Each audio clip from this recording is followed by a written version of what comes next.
Hi friends, welcome to same time. ഞാനിവിടെ കാണിക്കുന്നത് പഴയ ഫ്രോക്കിൽ നിന്ന് എങ്ങനെ നമുക്ക് കുട്ടികളുടെ ഒരു ഷോർട്സ് തയ്ച്ചെടുക്കാൻ പറ്റുമെന്ന് നോക്കാം. അപ്പോൾ ഇതിന് വേണ്ടത് നമ്മുടെ കയ്യിലുള്ള ഉപയോഗിക്കാത്ത പഴയ ഫ്രോക്കാണ്. അപ്പോൾ ഇറക്കം കുറഞ്ഞ ഫ്രോക്കുകൾ ഉണ്ടെങ്കിൽ നമുക്കിതുപോലൊരു ഷോർട്സ് തയ്ച്ചെടുക്കാൻ പറ്റും.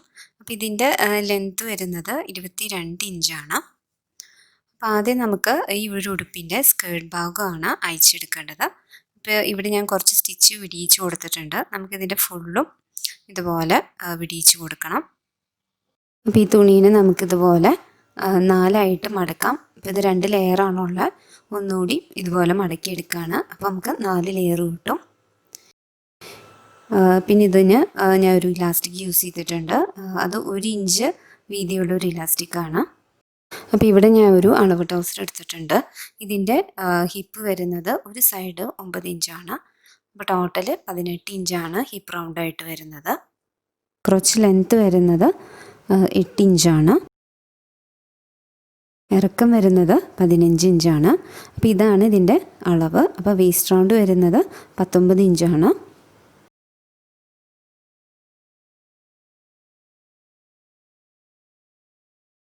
അപ്പോൾ ആദ്യം മാർക്ക് ചെയ്യേണ്ടത് വേസ്റ്റ് ബാൻഡാണ്. അതിൻ്റെ ലെങ്ത്ത് വരുന്നത് 2 ഇഞ്ചാണ്. 1.5 ഇഞ്ച് പ്ലസ് 1/2 ഇഞ്ച് തയ്യൽത്തുമ്പോൾ 2 ഇഞ്ച് ഇതുപോലെ മാർക്ക് ചെയ്യുക. ഇനി ഹിപ്പ് റൗണ്ട് 18 ഇഞ്ചായിരുന്നു.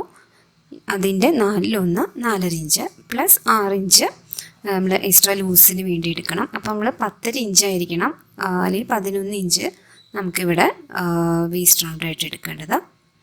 ഇനി ഈ ഒരു പോയിൻറ്റിൽ നിന്ന് നമുക്കിവിടെ ഒരു 1 ഇഞ്ച് ഇങ്ങനെ മാർക്ക് ചെയ്ത് കൊടുക്കുകയാണ്. ഇവിടെ ആയിരിക്കും നമ്മൾ ക്രച്ചിൻ്റെ ഷേപ്പ് കൊടുക്കുന്നത്. അപ്പോൾ അതിന് വേണ്ടിയാണ്. ഇതിൻ്റെ ലെങ്ത്ത് വരുന്നത് 8 ഇഞ്ചാണ്. ഇവിടെ നമുക്കത് മാർക്ക് ചെയ്ത് കൊടുക്കാം. ഇനി ഇവിടുത്തെ കാലിൻ്റെ വണ്ണം വരുന്നത് 14 ഇഞ്ചാണ്. അപ്പോൾ അതിൻ്റെ പകുതി 7 ഇഞ്ച് ഇവിടെ മാർക്ക് ചെയ്യാം. പ്ലസ് 1 ഇഞ്ച് തയ്യൽത്തുമ്പ്. അപ്പോൾ 8 ഇഞ്ചാണ് മാർക്ക് ചെയ്യേണ്ടത്. ഇനി ഈ ഒരു പോയിൻറ്റിലേക്ക് ഈ പോയിൻ്റ് ജോയിൻ ചെയ്യുകയാണ്.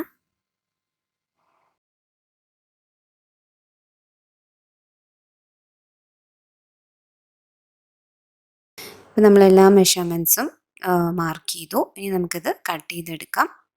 അപ്പോൾ ക്രച്ചിൻ്റെ ഭാഗം വരേണ്ടത് ഈ ഒരു ഓപ്പണിംഗ് സൈഡിലാണ് ക്രച്ച് ലെങ്ത്ത് മാർക്ക് ചെയ്യേണ്ടത്. ഇനി നമുക്ക് ഇവിടുന്ന് വെട്ടിക്കൊടുക്കാം ഫുള്ളും.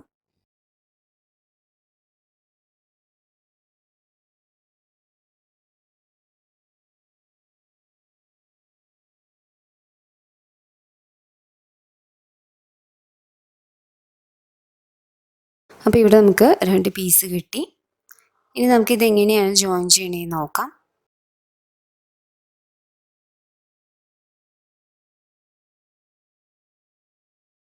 ഇനി ഈ തുണീൻ്റെ 2 നല്ല വശം ചേർത്തിട്ട് നമുക്ക് ക്രച്ചിൻ്റെ ഈ ഭാഗം 2 സൈഡും നമുക്ക് അടിച്ചു കൊടുക്കാം.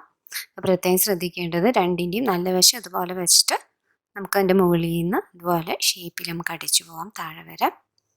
ഇവിടെ വരെ വേണം നമ്മൾ അടിച്ചു പോകേണ്ടത്.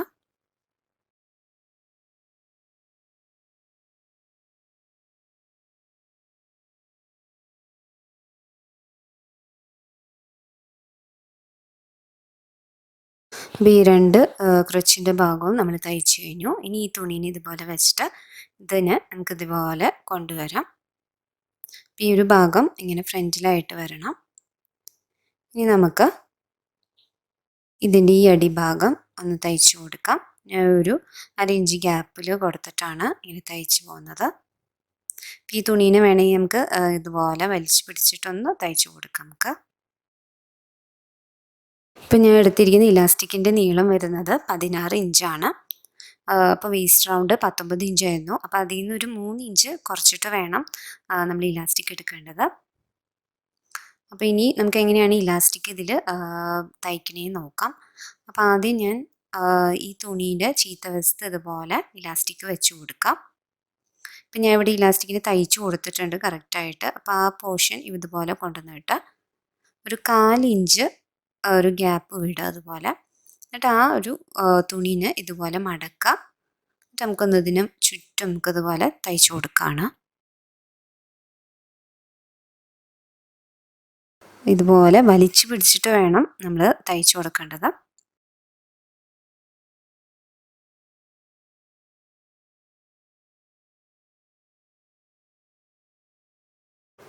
ഇവിടെ ഞാൻ ഇതിൻ്റെ മുകളിലായിട്ട് ഫുള്ളും തയ്ച്ച് കഴിഞ്ഞിട്ടുണ്ട്. ഇനി നമുക്ക് ഈ ഇലാസ്റ്റിക്കിനെ ഇതുപോലെ 2 ഇഞ്ചിലേക്ക് ഇതുപോലെ മടക്കിയെടുക്കാം. എന്നിട്ട് ഇതിൻ്റെ മുകളിൽ കൂടെ ഒന്ന് അടിച്ചു പോവാണ്. അപ്പോൾ നല്ല പെർഫെക്റ്റ് ആയിട്ട് ഈ ഒരു ഇലാസ്റ്റിക് ബാൻഡ് ഇരുന്നോളും.